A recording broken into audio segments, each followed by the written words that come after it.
यह ब्रह्मांड 5 तत्वों का बना है। पृथ्वी, जल, अग्नि, वायु और आकाश। आकाश के वाइब्रेशन सबसे हायर फ्रीक्वेंसी के हैं और पृथ्वी के वाइब्रेशन सबसे लो फ्रीक्वेंसी के हैं।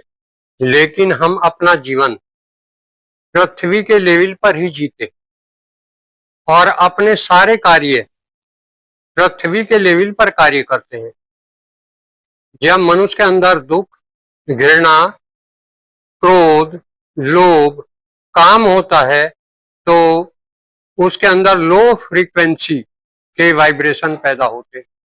जब मनुष्य लो फ्रीक्वेंसी पर वाइब्रेट करता है, उसके अंदर तरंगे लो फ्रीक्वेंसी की पैदा होती हैं, विचार लो फ्रीक्वेंसी के पैदा होते हैं, तो मनुष्य के अंदर दुख पैदा होता है और दुख से बीमारियां आती हैं। लेकिन यदि वही वाइब्रेशन हायर फ्रीक्वेंसी के हो जाएं, तो वे दुख मिटते हैं।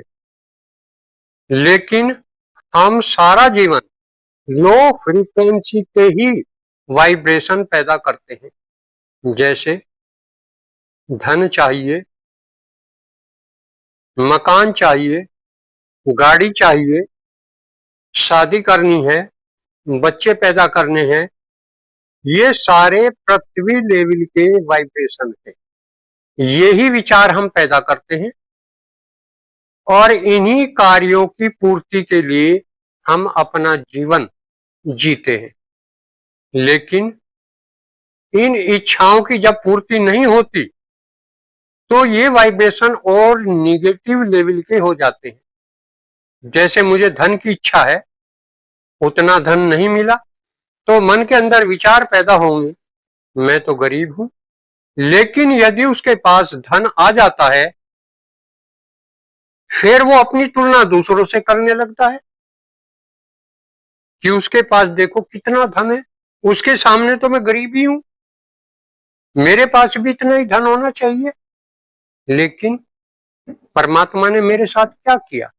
तो जैसे वो वाइब्रेशन पैदा करेगा, वे वाइब्रेशन आकाश में रहते हैं और अपने समय पर उन्हीं परिस्थितियों का निर्माण करके वापिस लौटते हैं। अगर मेरे अंदर गरीबी के विचार हैं तो गरीबी का ही निर्माण करके लाएंगे। मैं जैसी फसल बोऊंगा वैसी फसल भविष्य में मुझे काटनी ही पड़ेगी। ये प्रकृति का विधान है। तो अधिकतर मनुष्य पृथ्वी के लेवल पर ही अपना जीवन जीते हैं और पृथ्वी पर रहकर वे अधिकतर निगेटिव विचार ही पैदा करते हैं और वो निगेटिव विचार उनके अंदर विभिन्न प्रकार की बीमारियां पैदा करते रहते हैं। प्राण शक्ति का ह्रास होता है। ये वाइब्रेशन ऊर्जा में परिवर्तित होते हैं। अगर हमारे पॉजिटिव विचार होंगे तो प्राण शक्ति अधिक बनेगी और यदि निगेटिव विचार होंगे तो इससे हमारी प्राण शक्ति का ह्रास होगा। जैसे ईंधन को जब जलाते हैं, यदि ज्वाला तेज होगी तो उससे प्रकाश भी पैदा होगा और ऊष्मा भी पैदा होगी। लेकिन उसी जलती हुई अग्नि के ऊपर अगर हम थोड़ा पानी डाल दें तो वो धीरे धीरे जलनी शुरू होगी, लोअर फ्रीक्वेंसी पर आ जाएगी और उससे धुआं ही बनेगा, न प्रकाश हो और न उससे ऊष्मा निकलेगी। यही हालत हमारी है। हम अपना सारा जीवन लोअर फ्रीक्वेंसी पर जीते हैं और दुख, समस्याएं, परेशानी जीवन में आती ही रहती है। हम कभी नहीं सोचते कि इन परिस्थितियों का निर्माण खुद हम ही कर रहे हैं। इसका दोष हम दूसरों पर देते हैं। भगवान को कहते हैं, परमात्मा मेरे साथ क्या हुआ, ये मेरे साथ क्या किया। लेकिन वे सारी परिस्थितियां मेरे अंदर ही है। हम अपने जीवन को सुंदर बनाएं। हम बाहर अच्छे मकान की कल्पना करते हैं, लेकिन हम कभी यह नहीं सोचते कि परमात्मा ने हमारे लिए इतना सुंदर महल बनाया है। ये 9 द्वार वाला महल कितना भव्य है, इसको सजाएं। लेकिन हम रात और दिन बाहर की तरफ देखते हैं। अच्छी गाड़ी होनी चाहिए। अरे, आपको परमात्मा ने गाड़ी तो दी हुई है, इससे अच्छी गाड़ी और क्या हो सकती है। इस गाड़ी को शक्तिशाली बनाएं। लेकिन हम आदतों के गुलाम हैं। जो आदतें पड़ जाती हैं, हम उन्हें ही ढोते रहते हैं। हमारे ऋषि हाई फ्रीक्वेंसी पर जीते थे, आकाश लेवल पर जीते थे। उन्हें किसी भाषा की जरूरत नहीं होती। वे दूसरे व्यक्ति के विचार ग्रहण करते हैं, उन्हें भाषा की जरूरत नहीं होती। ये भाषा तो एक धोखाधड़ी का माध्यम है। आदमी कह कुछ रहा है और उसके अंदर कुछ और है। व्यक्ति दोहरा जीवन जीता है, सामने कुछ, पीछे कुछ। हृदय में कुछ और भाव है, कुछ और विचार है, और मुंह से कुछ और बोल रहा है। तो ये सब हमारे ही विनाश का कारण है। मनुष्य जो भी विचार करता है वो आकाश में विलीन हो जाता है और अपने समय पर उन्हीं परिस्थितियों का निर्माण करके वापिस लौट जाता है। लेकिन विचार करने के बाद मैं भूल जाता हूं, लेकिन वे विचार कभी नहीं भूलते। तो हमें अपने विचारों पर नियंत्रण करना होगा। अगर विचार दुख के हैं तो दुख ही लौट कर आएंगे, और यही हम आज जीवन में देख रहे हैं। अगर कोई व्यक्ति बीमार हो जाता है तो उसका पता लेने के लिए उसके रिश्तेदार, उसके मित्र आने लगते हैं, और वो सबके सामने वही दुख भरी कहानी दोहराता है। उसे नहीं पता कि तू भविष्य के लिए दुख ही पैदा कर रहा, भविष्य के लिए बीमारी ही पैदा कर रहा। उस अपने दुख को बार बार दुनिया को सुनाता है और दुख के ही बीज बोता है। भविष्य में जो फसल तैयार होकर आएगी वो दुख की ही होगी। लेकिन मैं अपने विचारों पर नियंत्रण करना नहीं सीखता, अपने ऊपर नियंत्रण करना नहीं सीखता। मैं तो दूसरों के ऊपर नियंत्रण करना चाहता हूं, दूसरों को शिक्षाएं देता हूं, उनका अपने जीवन में कभी पालन नहीं करता। स्वामी श्री युक्तेश्वर जी परमहंस योगानंद जी से आश्रम की काल अवधि में अपनी एक घटना बताते हैं कि मैं कलकत्ते में था और मैं बहुत बीमार था, लंबे समय तक बीमार रहा। मेरा शरीर दुर्बल हो गया। उसी समय मैं काशी आया और अपने गुरु से मिलने के लिए गया। जब वे श्यामाचरण लाहिड़ी जी के घर पहुंचे तो उन्हें देखकर बोले, गुरुवर, मैं काफी लंबे समय से बीमार चल रहा था और मेरा शरीर दुर्बल हो गया। लाहिड़ी महाशय बोले, अच्छा, आपने अपने आप को बीमार कर लिया और फिर दुर्बल भी हो गए? स्वामी श्री युक्तेश्वर जी बोले, गुरुवर, मैं अपने आप को बीमार क्यों करूंगा और मैं अपने आप को कमजोर क्यों करूंगा? लाहिड़ी महाशय बोले, अच्छा, मैं देखता हूं, आपकी बीमारी शीघ्र ठीक हो जाएगी। स्वामी श्री युक्तेश्वर जी ने सोचा, अब तो गुरुजी ने कह दिया, मैं अवश्य ठीक हो जाऊंगा। और वे खुशी खुशी अपने घर गए। उनकी माता काशी में रहती थी। अगले दिन सुबह खुशी खुशी अपने गुरु से मिलने पहुंचे और बोले, गुरुवर, आज तो मैं बिल्कुल ठीक हूं और मेरे अंदर बहुत ऊर्जा बह रही है। श्री श्यामाचरण लाहिड़ी बोले, हाँ, आज तो आप ठीक लग रहे हो, पर आपकी बीमारी गंभीर थी और आप बहुत दुबले पतले हो गए। शायद कभी वह बीमारी दोबारा लौट कर न आ जाए। यह सुनकर स्वामी श्री युक्तेश्वर जी भयभीत हुए और उनके मन में विचार पैदा हुए कि मैं कभी दोबारा बीमार न हो जाऊं। शाम तक गुरु के चरणों में रहकर वे फिर अपनी माता के पास गए और ये विचार बार बार उठते रहे कि मैं कभी दोबारा बीमार न हो जाऊं। और धीरे धीरे वे अपने आप को बीमार महसूस करने लगे। अगले दिन सुबह जब वे गुरुवर के पास आए तो वो धीरे धीरे चल रहे थे और अपने आप को बीमार महसूस कर रहे थे।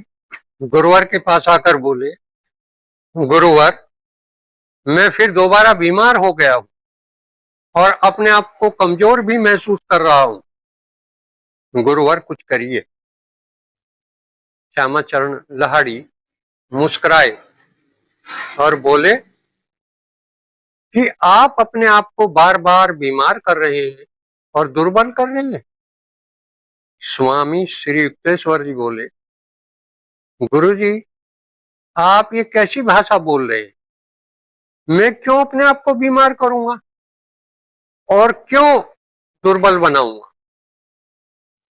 श्यामाचरण लाहिड़ी जी गंभीर मुद्रा में बोले, वो आप ही हैं जो बार बार अपने आप को बीमार कर रहे और दुर्बल महसूस कर रहे। ये आपके ही विचार हैं।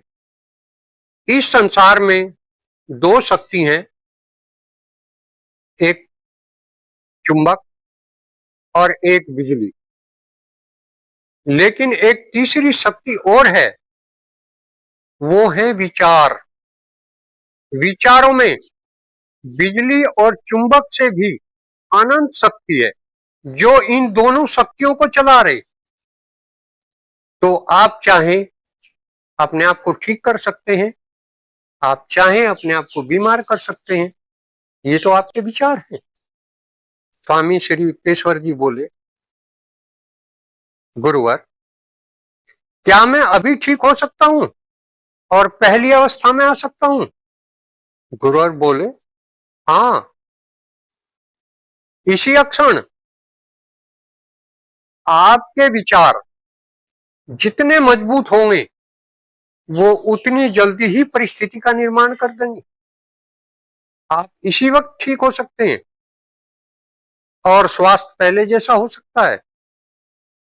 स्वामी श्री युक्तेश्वर जी ने सोचा कि गुरुवर कभी असत्य नहीं बोलते, वो जो कहते हैं वो सत्य है। ये सिद्ध योगी हैं और इन्होंने कहा है तो मैं अभी ठीक हो जाऊंगा और मेरा वजन भी पूर्ववत हो जाएगा। श्री युक्तेश्वर जी ने महसूस किया कि वो ठीक हो रहे हैं और उनका वजन भी पहले जैसा हो रहा है। शाम को स्वामी श्री युक्तेश्वर जी जब अपनी माता के पास गए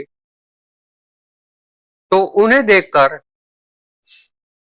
उनकी माता आश्चर्यचकित हो गई और कहा, बेटे, तुम्हें जल शोथ की बीमारी तो नहीं हो गई है? तुम्हारे शरीर में पानी तो नहीं उतर गया है? तुम्हारा वजन तो बहुत ज्यादा हो गया है। उन्होंने कहा, नहीं मां, मैं बिल्कुल ठीक हूं और अब मैं स्वस्थ भी हो गया हूं। मेरा वजन पहले जैसा हो गया है और उसी दिन उन्होंने अपना वजन कराया तो उनका वजन एक दिन में 50 पौंड बढ़ गया और पूरे जीवन वे स्वस्थ रहे और उनका वजन भी वो ही बना रहा। तो ये मेरे विचार हैं। विचारों के अंदर अनंत शक्ति है। परमात्मा के विचार थे मैं सृष्टि का निर्माण करूं और उन विचारों से इस सृष्टि का निर्माण हुआ।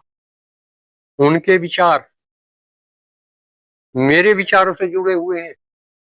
मेरे विचार जितने सकारात्मक होंगे शरीर में उतना ही शीघ्र परिवर्तन होगा। अगर मेरे विचार सकारात्मक हैं और मजबूत हैं तो बीमारी तुरंत दूर होगी। उसके लिए किसी समय की जरूरत नहीं है। ये सब मेरे विचारों का खेल है। मेरे विचार तरंग है और इस तरंग से शक्ति पैदा होती। तो जैसा मेरे विचार होंगे वैसा ही मेरा वातावरण होगा, वैसा ही मेरा परिवेश होगा। अगर मैं पृथ्वी के लेवल पे जीऊंगा तो केवल मेरे शरीर और माइंड का 3% भाग ही एक्टिव रहेगा, 97% भाग निष्क्रिय रहेगा। लेकिन यदि मैं हायर फ्रीक्वेंसी पे जीना सीखूं, अपने विचारों को उन्नत बनाऊं, इस संसार को उसी का रूप समझूं, इस संसार की रचना को देखूं, मेरे पिता ने एक ऐसा संसार बनाया है, मेरे पिता में कितनी शक्ति है, तो धीरे धीरे हम उस शक्ति से जुड़ना शुरू हो जाएंगे। लेकिन दुर्भाग्य, हम हमेशा पृथ्वी के लेवल पर जीकर ही अपना जीवन पूरा कर जाते हैं और फिर अगला जन्म लेते हैं। युगों युगों तक यही कहानी चलती रहती है। हम सोच रहे हैं कि हम जाग रहे हैं, लेकिन नहीं, हम जागते हुए भी निद्रा में हैं। हम अतीत में खोए हुए हैं, हम अपने आप को भूले हुए हैं। जब जाग जाएंगे तभी सवेरा हो जाएगा। अपने विचारों को कभी नकारात्मक न होने, कभी काम, क्रोध, लोभ, मोह, ईर्ष्या, द्वेष के विचार पैदा ना होने, हमेशा दिव्य प्रेम, करुणा, दया, परोपकार, सत्य, अहिंसा, ब्रह्मचर्य, अस्तेय, अपरिग्रह के विचार पैदा करें और उनके लेवल पर जीना सीखें। देखो अपने आप, फिर जीवन में कितने चमत्कार होते हैं। ये जीवन चमत्कारों से भरा हुआ है। अपने आप को बदलने में समय नहीं लगता। गंदी आदतें भी हम डाल लेते हैं और फिर जीवन भर उन्हें ढोते हैं। लेकिन अब जागे और उनके स्थान पर अच्छी आदतें डालें। सारे ऋषि, सारे संत, सारे हमारे धर्म ग्रंथ यही तो कहते हैं, पाप से घृणा करो, पापी से नहीं।